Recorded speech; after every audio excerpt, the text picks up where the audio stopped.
Travel broadens the mind, but does it also broaden the soul? Yep.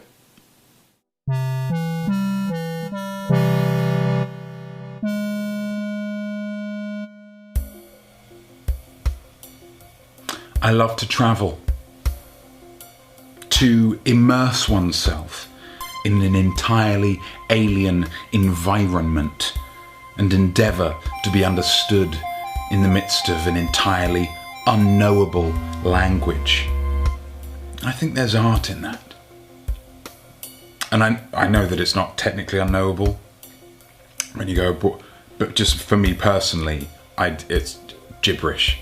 And it's just, huh?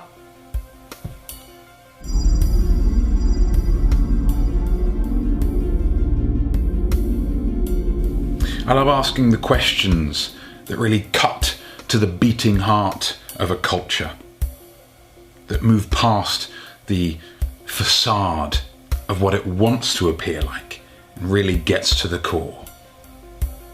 What do you eat for breakfast? What's the dinner situation like over here? How's your public transportation network? Lunch-wise, what am I expecting?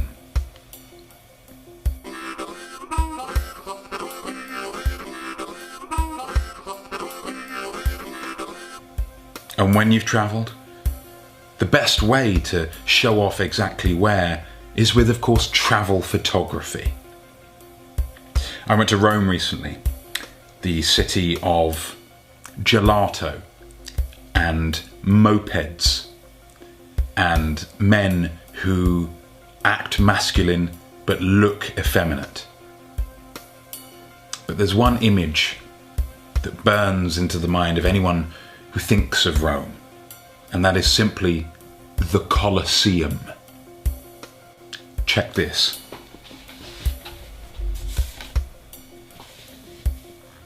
What's the matter?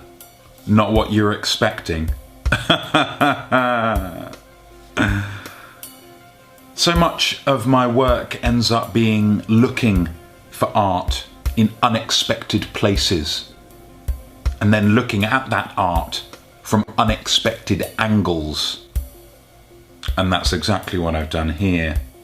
I've taken something classic, iconic, and really, really old, and I've shown it to the world in an entirely new way. Upwards and at a slight angle.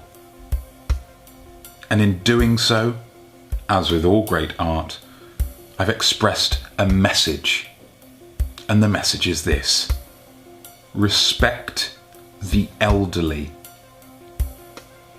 They're not always as crumbly and useless and curmudgeonly as they may first appear.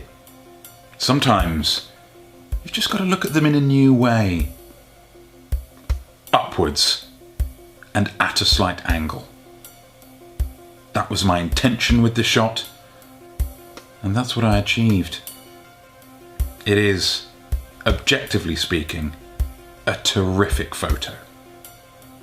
Upwards and at a slight angle.